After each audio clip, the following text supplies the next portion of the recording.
je suis ravie de vous recevoir. Quelques mots sur qui vous êtes et ce que vous faites. Bonjour René, le plaisir est partagé.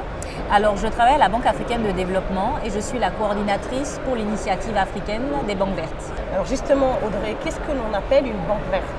Alors René, une banque verte, c'est une institution financière spécialisée dont l'objectif est d'investir dans des projets verts qui permettent d'assurer un développement durable pour le pays, la région, le continent.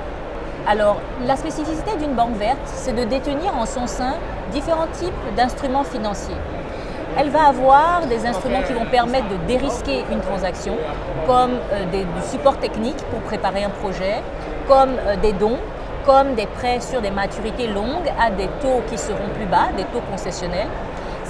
C'est la mise en concert de ces différents instruments grâce à cette banque verte qui permettent aux investissements verts de devenir rentables et bancables. Alors pourquoi est-ce que le financement climatique est-il si difficile à obtenir alors qu'apparemment on a les outils pour pouvoir savoir à quel projet on prête de l'argent ou pas? Alors déjà, la première chose, qu'est-ce que c'est un financement climat? Un financement climat, c'est un financement mais dont l'objectif est le récipient est un projet vert qui va lutter qui va permettre l'adaptation des populations, des infrastructures au changement climatique, qui va permettre de réduire nos émissions de gaz à effet de serre, qui va permettre de protéger la biodiversité et également les territoires. Donc c'est ça un financement vert. L'idée, pourquoi est-ce que ce financement est assez peu disponible?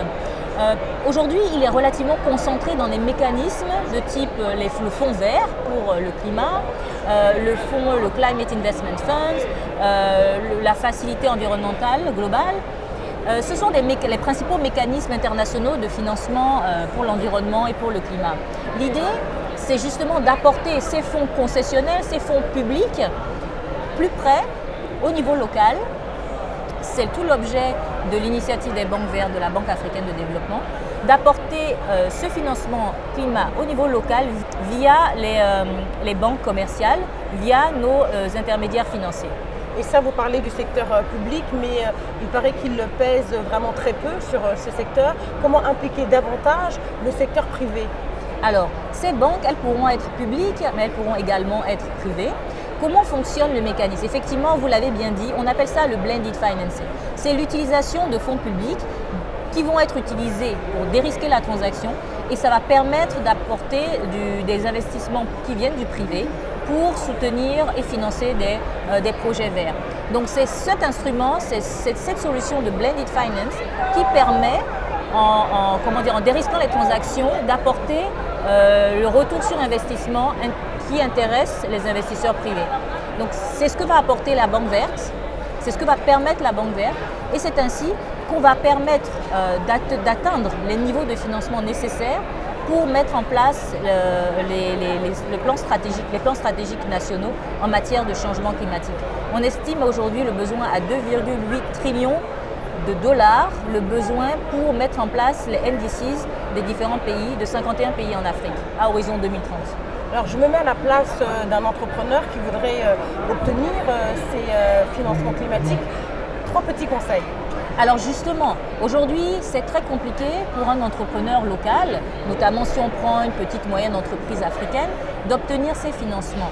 Pourquoi? Parce que souvent, ils sont logés à l'extérieur, ils sont souvent auprès de fonds thématiques.